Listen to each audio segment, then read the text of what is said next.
At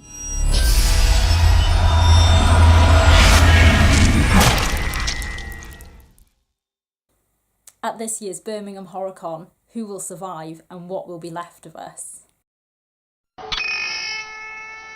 This is the movie that Rex Reed called the most horrifying motion picture I have ever seen. This film is positively ruthless in its attempt to drive you right out of your mind.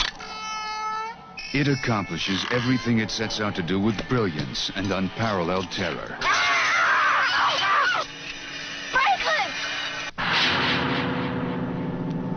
This is the horror movie to end them all.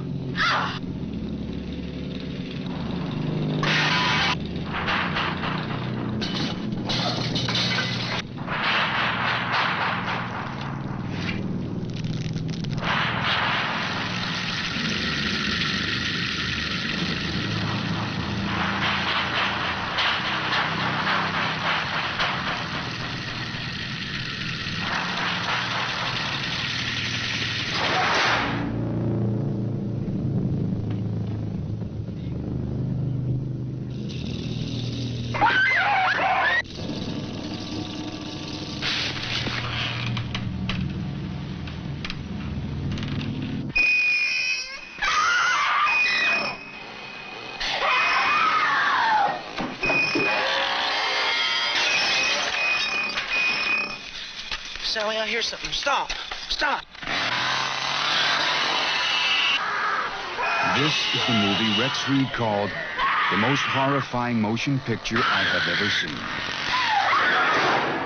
The Texas Chainsaw Massacre. From New Line Cinema.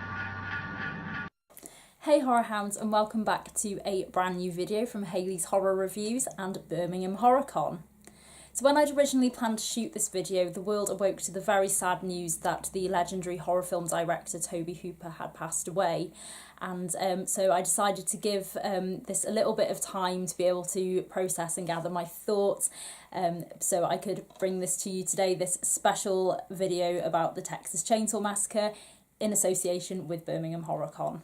So, Birmingham Horror Con on the 28th and 29th of October at Edgbaston Cricket Ground don't have only one, but two special guests from the Texas Chainsaw Massacre, the original visceral 1974 film.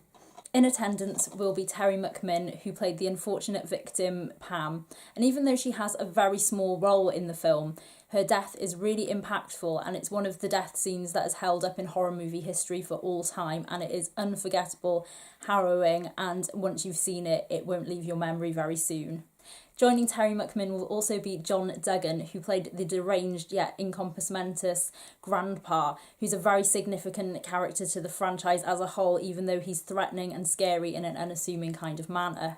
The Texas Chainsaw Massacre has stood the test of time in horror movie history, and it's absolutely unforgettable, and that is for many reasons. It's the film that laid the groundwork for so many horror films to come after it. So, like many of us, when the news of Tobe Hooper's death broke, one of the first things I did was revisit this classic film. And even though it is one of my favourite films of all time, it's a film that I can't watch too often, not because I'm scared of it or anything like that, or it's too difficult to watch. It's just one that is very, very special to me. So it's one that I like to savour and not watch too regularly, because I don't want it to lose its hard-hitting impact every time I see it. So rewatching it was an absolute blast, and it actually still had a really deep-rooted visceral effect on me. Normally a film like the Texas Chainsaw Massacre would not need an introduction, but if there's anybody who's unfamiliar with it, which I highly doubt watching this video, but if there is, it's about a group of young people going in search of some family history at a graveyard, and then they are embroiled in a warped nightmare when they are targeted by this deranged Sawyer family who they unexpectedly come across on their road trip.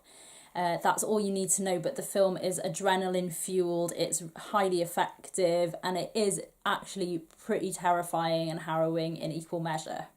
Terri Mcminn's scene in particular, where she is grabbed and then subsequently killed by Leatherface, is still one of the most terrifying death scenes in horror movie history, and it's one that will leave a lasting impression in the mind long after viewing.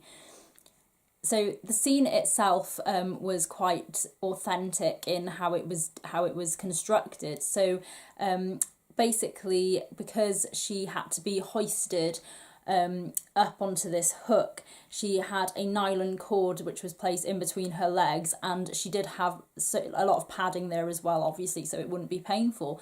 But even though the padding was in place, she still felt the pain, so she decided to use that to her best ability, and that's where the image of her tortured and in pain comes across so authentically in the movie. And I think that is one of the reasons it makes it so horrendous and nauseating to watch, and it is literally a hands over mouth moment, especially for me rewatching that scene. And not a lot of movies can have that impact on an audience nowadays, and I think for a film from 1974 to still be able to do that is incredible, and it really goes to show the legacy that this film has.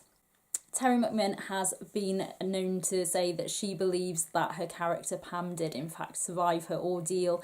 Her body was dumped in the freezer callously by Leatherface, but she reckons that the character could have escaped. That is a really fascinating theory, and I really do wonder if that would be possible. I mean, obviously we know that Sally Hardesty, the main character played by Marilyn Burns, at the end she just keeps running and fighting, and eventually she gets away. And that moment at the end of the film where she is on the back of the truck, and it's this expression of both relief and just horror in equal measure, and it's just a fantastic scene, and it is one that again will stick with you. There is the possibility that Pam could have escaped, but I'd really be interested to see how that could have happened. What do you guys think? Comment me below if you have any cool fan theories there about how Pam's character may have escaped her ordeal at the hands of Leatherface and the rest of the sinister Sawyers. Again, like Terri Mcminn, Jon Duggan has a very small role in the original Texas Chainsaw Massacre. He plays the grandfather who's brought out towards the end of the film in the infamous dinner scene. It is one of the most warped, nightmarish moments in cinematic history, and it's one where you can't avert your eyes from it. It is just that mental and that deranged. But he required a lot of heavy prosthetic makeup in order to complete the aesthetic of the grandfather, who is very, very ancient and in compos mentis, but obviously he is the head of the family and has taught this these horrendous brutes on like how, you know, the psychoticness must have come from somewhere, and it's evident that it was probably him. And there's that scene where he's pathetically trying to grip onto the hammer to smash Sally's head in, and he keeps failing every time. And it's actually the grandfather to a degree that puts the mockers on it all, because if he was had any strength to him and was able to aid the others in capturing her, then Sally may have met her maker instead of ultimately escaping. So the rumour has it that Jon Duggan didn't want to undergo the grueling process that was applying all the prosthetic makeup onto him.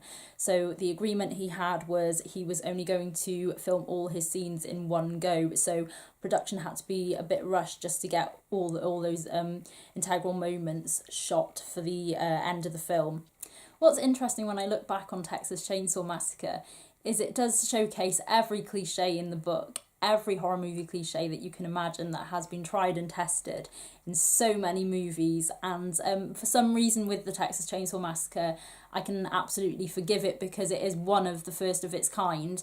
The argument is that Black Christmas was the original American slasher, but I don't think this one was that far behind it either. So without the legacy of Leatherface, we probably would not have had Michael Myers or Jason Voorhees or Freddy Krueger. And just to think, it's nice to go back to the origins of where these films, you know, were first rooted and where they grew from. Another reason the film is so fascinating is because it was banned in so many countries, including over here in the UK, for so many years, and it wasn't until the late 90s that it got an uncut DVD release. The fascinating aspect of it is Tobe Hooper had intended to make it as bloodless as possible in order to achieve a PG rating. I don't know what must have been going through his mind, but that was his complete goal with the movie. He wanted to achieve a PG rating and to get it out there into cinemas, but I don't even think that it's the level of gore per se, it's just the complete tone of the movie in general. It's the kind of film that, the way it's shot, because it's quite low budget, it's very gritty and raw, and you just feel that the way the characters interact with each other, it's quite naturalistic, so you can imagine, this is actually a group of friends hitting the road and they're encountering these really sinister situations. And it's like even the scene at the beginning with the hitchhiker, it does flow quite well, and it just feels very suspenseful, but in a more realistic way, if that makes any sort of sense. I think for me there's just some sort of like lurking presence in the whole film, and I can't quite explain what it is, but it's just that feeling of there's just something feels very wrong about the whole scenario. There was a lot of improvisation given by Hooper to the actors. For example, the wonderful Gunnar Hansen, who is the original Leatherface, he was told to play the character how he saw fit, and then therefore decided that the character was to be mentally handicapped, hadn't learnt to talk. So he did his research quite heavily into that, and even went to meet people with similar conditions so he could get a feel for how the character was going to be. He could also run a lot faster than Marilyn, who was playing Sally, so in order to give her that bit of head start, he would do random things like start soaring up the trees and things like that. So there was like a lot of elements in the film that were so genuine and were not scripted, so I think that makes the whole difference as to why this film just has that realist sense to it, even though it is absolutely crazy. The Texas Chainsaw Massacre, of course, has an urban legend surrounding it, and I don't know about you guys, but I absolutely love urban legends, and I think they're really fascinating. But I do believe with this one, where it is said that it's based in truth and the real Texas Chainsaw Massacre did take place on a location not too far from where the movie was shot. I think that it's possible people believe this because of the realistic nature of the film and the tone it's set, because it just feels so harrowing, and there's not so much music in it. There's more slaughterhouse noises, because it wanted to give that nauseating impression of a slaughterhouse. I mean, the scene where Pam enters the kind of room full of carcasses, like animal carcasses and bird carcasses, and there's just one chicken in a cage just clucking away, and it's confined to that, and it's really, really horrible. But I genuinely got to the point where I feel sick watching it, and for a film, as I say, to be able to do that is just so incredible, especially a film that came out over 40 years ago now. It's just absolutely timeless, even though it's not like the most perfect film ever made, on a technical level or anything like that. It's just something about it that just resonates with its audience. I hope you guys have enjoyed this video on the Texas Chainsaw Massacre and some little insights into the awesome guests that the convention is going to be having in October. Please give me some comments below. I'd love to hear your thoughts on the Texas Chainsaw Massacre and what that film means to you. It's very, very special to me because it was the first movie that, gave me an adrenaline-fueled endurance test when it came to horror. And it's one that's always stuck with me up until this day and will continue to.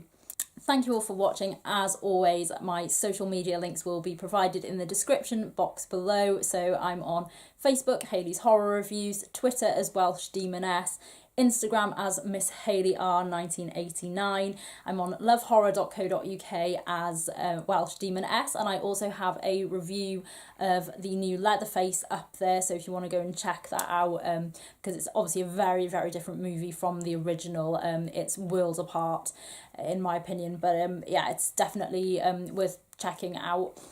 And I also run my own blog, misshayleyr1989.wordpress.com, where again you will be able to catch up with you know, all my thoughts on horror and all that kind of amazing stuff. So as it's September now and Halloween is getting so close, which means Birmingham Horror Con is getting even closer, and it's so exciting. I'm really, really excited to attend the event and meet some of you guys, and of course meet Terri and Jon, who have been, you know, part of one of my favourite films. So what could be any better than that? Thank you guys, and I will catch you in the next video.